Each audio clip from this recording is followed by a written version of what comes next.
Pump it up, pump it up. Trae. Come on, come on. With Trae. Pump it up, pump it up.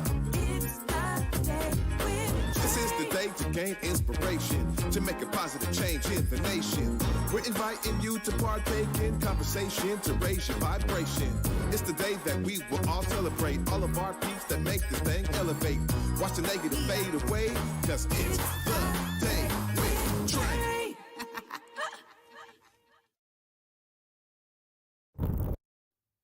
Hey everybody, welcome to The Day with Trae. I'm your host, Deontay Damper. Trae's off for the week and I've been stepping in. But before we begin with Friday's amazing episode, I need you to like, share, and subscribe to Converge Media. You can learn more about our blog posts, events, The Day with Trae, Back to Basa, and more. Go to whereweconverge.com and come see why Black media matters. Okay? Now, this month is Mental Health Awareness Month. And I thought it was only fitting on this Feel Good Friday that we bring in some great community folks who are also a part of that community compass of eliminating barriers to Black healing. I have the amazing Chevonna Gaylor from PDA to talk to us about ways to navigate through wellness and a lot of the work that she is doing with purpose, dignity, action. I also have the amazing brother from YOUniversal, Mike, who's going to talk more about his studio and his journey through music and through working out and wellness. Working out, wellness, and music. All of that here. It's about us today. Now, our first guest, I'm sorry I'm laughing, is because I'm so happy to have my girl here. I'm filled with so much joy. Chevonna Gaylor, how are you? I am fantastic and so happy to be here too. You know, anytime I get to be in space with you and to uplift or contribute to Converge Media in any way, I am ecstatic. Yes, and I'm so happy to have you. Now, can we talk about this new position that you have? Yes, so I was originally with PDA, the clinical director of their co-lead program, but I've relatively recently transitioned to the director of Education and Resiliency. That allows me the capacity to offer wellness support and services not only to the co-lead program, which we could talk a little bit more about later, but to the PDA organization as a whole and all of the staff. Yeah, and I feel like that is so important and essential for a lot of the work that PDA does. And could you explain a little bit for a second about what PDA does? Absolutely. Well, PDA is an organization that is really founded in advocacy and really eradicating some of the barriers and systemic disenfranchisement of marginalized communities. So what that looks like relatively recently and in the most recent work is supporting individuals who've been facing homelessness, who have high acuity mental health needs and significant substance use challenges, and who are legally involved, justice involved, and supporting identifying the barriers to their stability and helping eliminate those barriers and supporting them on their journey in many, many, many facets. And I love that because it's not just only helping the participants with the work that you do, but it's also the wellness of the staff. There's so many people that kind of get pushed out that are working in the positions and almost getting pushed out because they're going through the burnout. So I feel like your position is like a check-in to make sure that we're treating each other well as we're treating ourselves well. It is interesting because originally the thought for my position was to come in and offer support with care coordination for our participants, for individuals who have been facing homelessness, who may have been unhoused for an extended period of time, who have been struggling with challenges, and kind of provide that linkage between them and mental health services. However, what we found is the most significant impact I could make was supporting the overall well-being of our staff. Our staff, there's just tends to be in this industry period a high turnover, and a lot of our staff have lived or living experience. So they're in this field. Most people enter this field because either they have personal experience, they love someone with personal experience, or they're extremely passionate about that, which makes them amazing support persons, but also can take a toll on their mind, body, and spirit. Yeah. And so what are some of the advice and tips that you can go through people to give to community people who are working in this field? I definitely advise folks to make sure that they are intentional about finding ways to fill their cup outside of work. Although they are passionate about this work, they have to find purpose in this life outside of their identity through work. When we only define our purpose in the work that we do and the actions that we support, that actually puts a heavy burden on the participants that we deal with. Because if we're saying, I am a case manager and a case manager is my full identity, if I'm working with a participant and maybe they relapse, maybe they go back to being unhoused because they weren't ready in this season to receive those services, then my identity crumbles because I feel like maybe I failed that participant. Really, I need to be able to meet them where they are and to show up as a whole being, so that I can support them and meet them where they are and kind of partner with them on their journey and it be their journey, not my agenda for them. The best way to do that is to have my own fulfillment outside of the workplace. So sometimes people feel it's best to sacrificially give to work. However, it is not. It's just like in a relationship, in a romantic relationship, the best thing you can do is be your best self so that you show up as the better partner in that relationship. It's the same in the workforce. The best thing you can do is have a fulfilled life outside of there, whether it's spiritually, whether it's finding hobbies and interests, getting plenty of rest, eating well, take your breaks, take your days off, spiritual practices, deep breaths, work out, do laugh, find things that bring you joy to find that balance in life so that when you come to work, you're ready to pour back out and ready to connect in a way, and you're not showing up to work with this big void of emptiness and needing work to fill that void. Yeah, that is so important. And I wish I would have met you 3 years ago. Because and just speaking personally, because you're speaking to my soul, and I hope that a lot of community organizers are watching it today because this episode is for them, right? And just off of my lived experience, like I went through burnout, and I felt like when something did happen to community folks that I was working with in 2020 tore me up. When people were impacted, I was also impacted, and that burnout is so real. And I think that there was so much that was happening. I can speak from a Black lens that it happened that we were really impacted because there were so many people that were looking at things through rose-colored glasses. What was happening with us? The thing is, the world needs you. The world needs each worker out there, each person who is committed to this work. The world needs their unique gifts. Each of us is a divine original, and the world needs those gifts. So when we don't take care of ourselves, then we're not able to show up with those unique gifts. Like, I have never met another person like you, Deontay. Never. And I know that if you're not taking care of yourself, then that light that you have that is so tremendous that the world, no one else can brighten up a room like you, then we'd lose that. It's dim if you're not taking care of yourself. Sometimes, and it's so important. Like, the world needs it. Like, so I really need people to realize that to be able to give the world the gift of you, which we need. I can't be you and you can't be me. You got to take care of yourself. Yeah. And I have been doing better. We talked about this before the break, Yes. y'all. So she's putting it out there, but I have been doing a better job of taking care of myself and checking in with my people with what I need. And I'm just so amazed, like, by some of your work. And I know that you're doing work with PDA now, but can you tell us about some of the work that you've been doing either outside or before PDA? Yes. Honestly, one of the most fulfilling projects that I have worked on outside of some of my current work with PDA was the 16 Lives project. What brought me to the city of Seattle was the odd gift that I have, which is I wish that I could prevent all pain from happening anywhere in the world. I wish that I could stop all the tragedy. However, I don't have the power to do that. I do have the power to support people on their healing journey. And for whatever reason, the people with the most hurt tend to be led to me. And that happened to have led me to supporting people with healing from community violence. So when there was a big tragedy here, someone that we mutually know brought my name up and said, I know someone.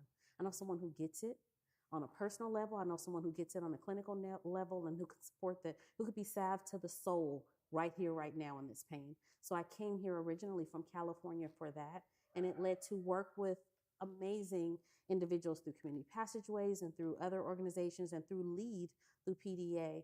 And ultimately led to me being able to really support individuals who never thought about therapy, never considered counseling, never considered trauma work, and were really open to someone just sitting there and holding space with them in those really vital times. Yeah, and you do that. And we appreciate you in community. And how can we continue to support the efforts of wellness in this community? I think one of the most important ways is normalizing people struggling, normalizing and being a voice and an ear to hear when somebody tells you they're having a hard time. This world can be so tough. Everyone in the world needs a soft place to land. Everyone, this world is going to beat you up and beat you up and beat you up. Everyone needs a soft place to land. If we are all intentional about being willing to kind of check in with folks and be okay with them saying, be in a place where they can tell you that they're not okay. We don't have to have the answers, but we do. It's really important that we're able to hold space for someone when they say, I'm struggling. And Yeah. you just ask them, what do you need? How can I be there for you today? Yeah. Well, thank you for being there for us today. And we want to continue, community needs to be able to support your efforts and what PDA does in the space. Can you do me a favor and look in that camera and let people know where they can be able to find you? You can find me at Chevonna.com. That's Chevonna.com. I appreciate you so much, Chevonna, for coming on today. Thank you And for I having me. hope that this Mother's Day weekend is amazing for you. You mother us in community, and we appreciate you. Thank you so much. And Love you. and love you too. And we'll be back with The Day with Trae.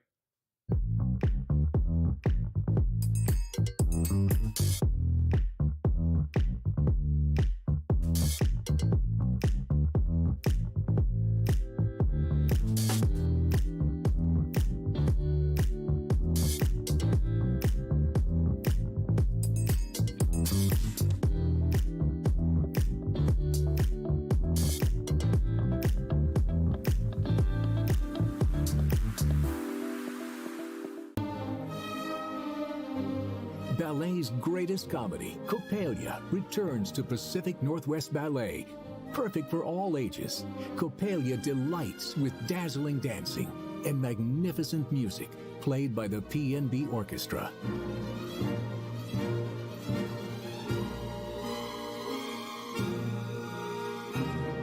Seven performances only. Visit pnb.org for tickets.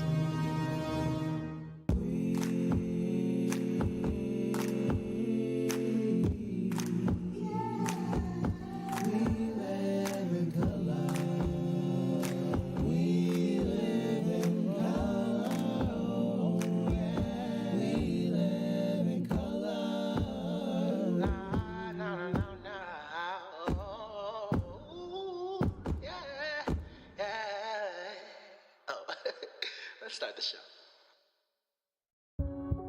1 in every 500 African Americans in the U.S. suffers from sickle cell disease. 1 in 3 African American blood donors is a match for patients with sickle cell.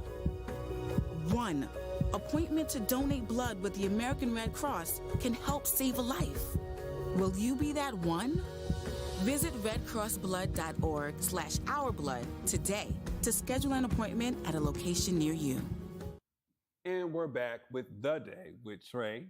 I'm so happy to have our next guest, Coach Mike. How are you doing? I'm doing pretty good. How you doing? I'm doing great, man. I wish I could work out and get my wellness on. So I think we just had Chevonna here. So I want to talk to you more about Universal.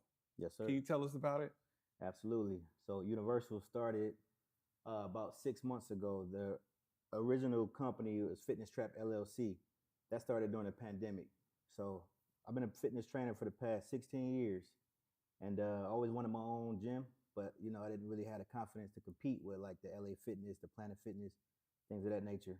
Once the pandemic happened, I turned my garage into a gym, shot a commercial for it, and people started coming. So that was proof of concept that I can really make it happen. You know, did that for about 3 years and kind of outgrew my garage, and changed up the name a little bit, switched it up, make it more universal. What made you call it Universal? Just really wanted everybody to pull up, you know what I mean? It's you versus you. You know, that's the whole motto of Universal. So we meet you where you at, take you where you want to go, that type of vibe. So just wanted everybody to feel welcome, no matter the age, no matter the fitness level. Yeah.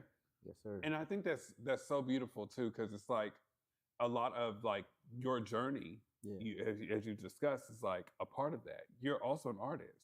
Absolutely. So tell us about that. Yes, sir. So music has always been an outlet for me. You know, I started when I was about 18 writing music, you know, just to eliminate stress and depression, you know. And toured around, did a small tour in Nigeria back in 2010. And just been around the U.S., stuff like that, just doing shows and writing music for other artists.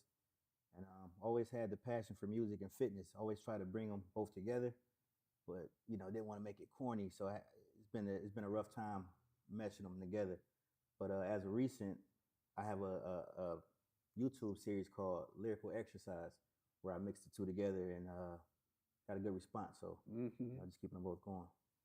So as you've been able to you've been able to do both and been able to have them both work in your favor. Yes, sir. And what I love so much is we've been having a lot of community members from Pierce County that I met over the past couple of weeks, and I met you at a community event. Right. But it's so many people are tapping into wellness out there. Yeah.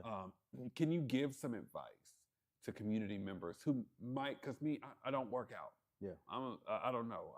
I walk around a little bit, but that's about it. Hey, that's good. You know, that's a start. Okay. I just say start. You know, whether it's yoga, walking around, some kind of resistance training, calisthenics, weight training, just get started and just try to stay consistent. That's the main thing. Yeah. And do you work with all ages? All ages. Okay. From 8 to 88 is people that I've trained with. So. And are you training people in the areas of music? I haven't trained anybody in the areas of music, but that's a good market. Because I mean, this is a secret. Tell you a secret. Yeah. I'm trying to be a rapper. Okay. I mean, I can give you about one good bar. Yeah. You know, I just need to get the other 15 and then I'll be ready to go. Yeah, I got you on that. I'm ready. They call me Butter Knife. Butter Knife. I'm right here exclusive. Day with Trae, you know? That's what's up. You know, but one of the main things in the areas of when we're talking about building our own business, can you give community members advice on what to do? Building your own business? Yeah, with starting your own business, because you started yours. Yes, absolutely. I started, you know, LLC. Actually, my first business was a sole proprietorship, but get the LLC, get the business account, apply for the business credit, and get the ball rolling. But absolutely have a business plan. A lot of people don't start off with a business plan. Having that vision, you know, is a goal, you know. Yeah. Having that vision. Yes, sir. I think that's beautiful. And, you know, as we know, in closing too, this is Mental Health Awareness Month. Yes. Is there any advice that you can give to community members that may be struggling and trying to find their way? Absolutely. Find your outlet, some type of healthy outlet, whether it's hiking, fishing, you know, writing, reading, whatever it is. Just find an outlet. Just keep it going. Stay consistent. Okay, stay consistent. Absolutely. We need that. So before we get part. right, that is the hardest part. Yeah. So I'm gonna learn my 15 bars, and I'm gonna stay consistent with it. And when I get the other 15, then I'm gonna hit you up. But in the meantime, we want people to know more about Universal. So if you could do me a favor and look in that camera and let people know where they can be able to find you. Yes, Universal Fitness Studio on IG or universalfit.com. Yes, sir. Okay. Yes, sir. Absolutely. Well, I appreciate you, brother, for coming out today. Thanks, and we'll be back with The Day with Trae. Yeah. Can I work on them bars, brother? No. Oh, yeah, let's do it. Okay.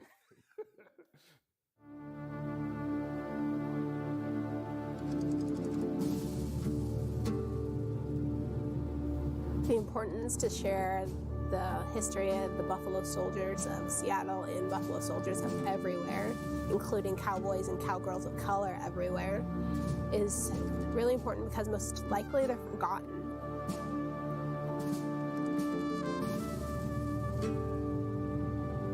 It's important that they're acknowledged, especially for girls like me who look up to them. At a rodeo, it's got an impact on people when they see somebody doing something like that, especially a person of color, you know what I mean? It's got a big impact on people, I think. Representing the Evergreen State, I am your Miss Teen Rodeo Washington, Jessa Thomas. Welcome to the Windswept Farm.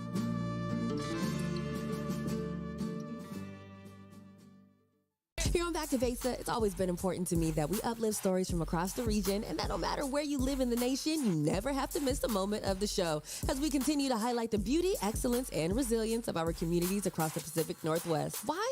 Because representation matters. So no matter where you live, be it the Central District or Centralia, Portland or Pullman, or anywhere across the country, I encourage you to join me on this Back to Vesa journey by downloading the free Fox Local app on your phone or smart TV as we continue to elevate the very best in our communities.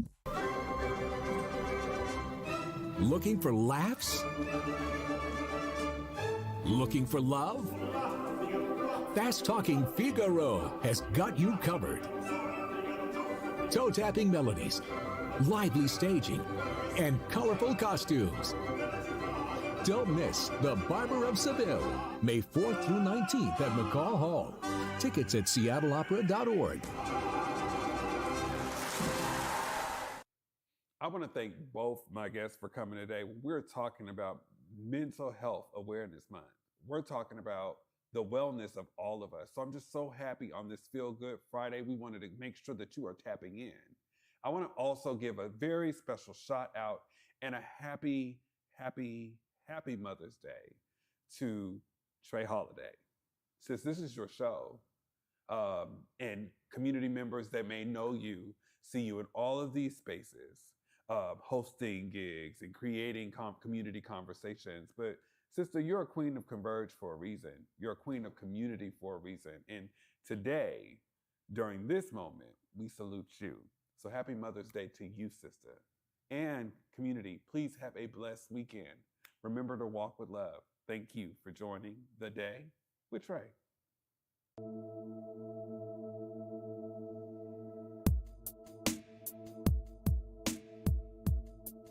Converge Media produces culturally relevant content for Black and urban audiences. Our coverage is raw, transparent, and objective, praised by community leaders, government officials, and residents. Support Converge Media today via Venmo, Cash App, or PayPal at Converge Media.